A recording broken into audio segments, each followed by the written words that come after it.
I'm in a city that is often described as one of the most magical in the world. In Edinburgh, J.K. Rowling worked on Harry Potter. A forgotten city lies beneath the streets and the medieval castle towers above it all. Today I'm on a mission to find out, is this city as enchanting as it seems? From wizard trails to whiskey traditions and hidden alleyways. Let's see if the city can cast a spell on me. Scotland's capital, Edinburgh, lies on the east coast and has a population of around 500,000 people. Both the medieval Old Town and the Georgian-style New Town are UNESCO World Heritage Sites. The castle is Edinburgh's most famous landmark. Its construction dates back to the 12th century. So that is where the city's story begins. The castle sits on top of an extinct volcano and it's seen centuries of battles, royal drama and apparently a few ghosts. Even if you don't want to go inside, because look at that queue, you can't miss this view. You can reach the castle via the Royal Mile, which connects it to the Old Town. It's about a Scottish mile long, roughly 1.8 kilometers. More than 80 narrow alleyways known as closes branch off from the street. J.K. Rowling wrote large parts of the Harry Potter books in Edinburgh. Many places in the city served as inspiration for this magical world. The best way to discover them is with a guided tour. J.K. Rowling actually stayed in Edinburgh in the 1990s. She moved here with 3 chapters of Harry Potter and the Philosopher's Stone already packed away in her bags. Now, while she was staying here, she was actually inspired by a number of things you can find across the city, varying from architecture to landscapes, even some gravestones we're going to be looking at in a very famous cemetery known as Greyfriars Kirkyard. Now guys, before we get started, we do actually have something incredibly important to sort out because we are going to be doing a Harry Potter themed quiz throughout the duration of the tour. Can I get an ooh, please? Ooh, great ooh as well. Thank you, pal. Now guys, of course, for a Harry Potter quiz, we do need to sort you guys into your Harry Potter houses. There we go. Gryffindor for the courageous, daring and the brave.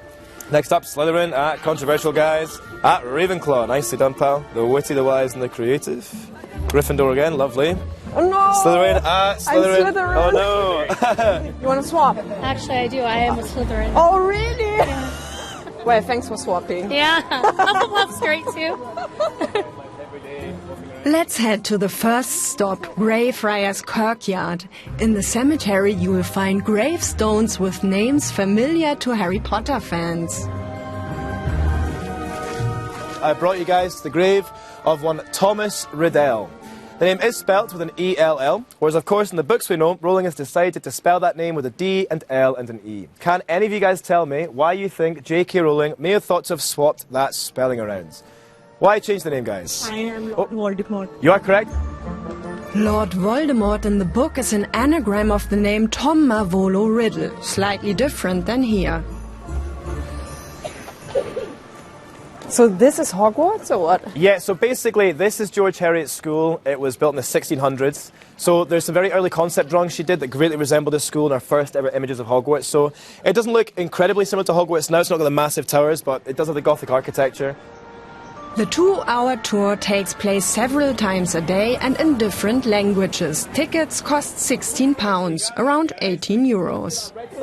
That is the Elephant House Café 2. It was essentially built... Time for a break.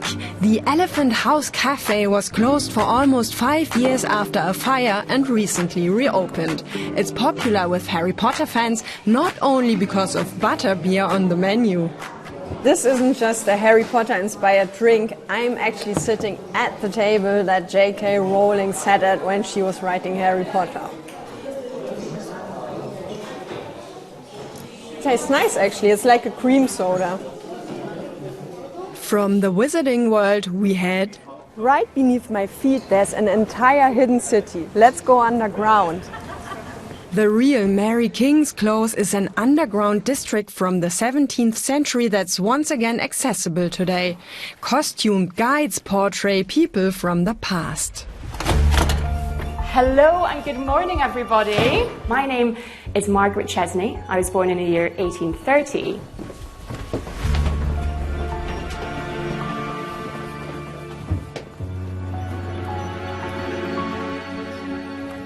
What you see up and down here today, well, it's only 1/3 of its original length.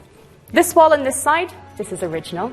This wall on this side is not. And lining this side, you would have had busy market stalls going all the way down, including, obviously, the market stall of Mary King herself at one point.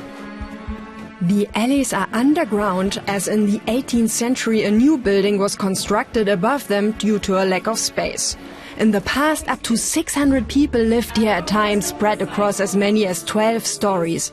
When the bubonic plague hit Edinburgh especially hard in 1645, overcrowded houses with no sewage system created the ideal conditions for the flea-borne disease to spread rapidly. Everybody meet Edinburgh's plague doctor, Dr. George Ray. Now, Dr. George Ray, he was appointed Edinburgh's plague doctor on the 15th of June in the year 1645. Now, George Ray is wearing this very peculiar costume, for he really believes it's warding off all those invisible evil spirits. He's wearing this long wax leather overcoat. He's also wearing this very strange beak-like mask. It's meant to emulate a raven's beak, so ravens have religious connotations. They're meant to ward off evil. He has it also tightly packed with sweet-smelling herbs like lavender, the idea being they act as a sort of filter, preventing all those invisible evil spirits from seeping through. Now, George Ray, he actually survives the plague when it comes to an end in the year 1649, and it's really thanks to this costume, but not for the reasons that he believes. You see, if a flea were to try and bite him through this wax leather, well, it would just slide off. Also, if it managed to get through the breathing hole right at the end here, it would be very difficult for it to fight its way through all those tightly packed, sweet-smelling herbs inside. There's a real ghost story connected to the next room. So, in the early 1990s, a Japanese psychic called Aiko Gibbo visited the site as part of research for a documentary on haunted sites here in the UK. Now, throughout the whole site, she felt absolutely no sense of paranormal activity. That is, until she entered this bedroom here, where she felt an overwhelming sense of sadness and loss. Now, she was so overwhelmed with emotion, she actually went to leave. As she did, she felt a tug at the back of her dress. And as she turned around, she saw a little ghost child who told her name was Annie. She'd been neglected by her family because she had the dreaded plague. And on top of all of this, well, she'd lost her favourite doll. The psychic bought a doll for Annie. And to this day, visitors leave gifts for the child's spirit.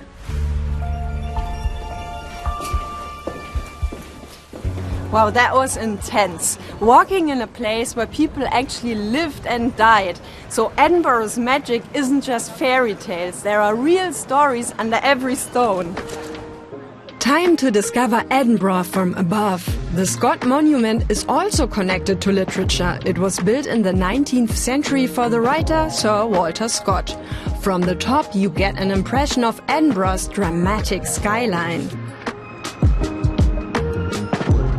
Just a few minutes walk from the city centre lies Dean Village. The former milling community dates back to the 12th century and is a popular photo spot. Here by the canal you can take a break from the hustle and bustle of the city. And now it's time for me to have a new experience. Honestly, I've never really been a whiskey person, but everybody's saying if you come to Scotland you can't skip the Scotch, so I'm going to give it a try. The Scotch Whisky Experience houses one of the world's largest collections of Scottish whiskies with more than 3,000 bottles. How do I drink whiskey correctly? The colour can tell us a bit about it. Like, it would show us the older it is, the darker it tends to be, but also which cask we've used to mature it. This one's a sherry cask, and we swirl it like this.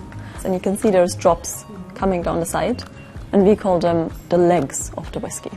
And they tell us about the body. And that is, pop our nose in there, you want to smell it as well. And here in Scotland, we do not say cheers, we say slàinte, which means to your good health in Scots Gaelic. So, Slàinte. there we go, if you would like to try a wee bit. A tour and a tasting with 4 whiskies costs £40, 45 euros. Give it a taste and see what you think and how different it is. It's very different. Like the other one was almost sweet. It will be very different. Yeah, that's not really my taste, I would say.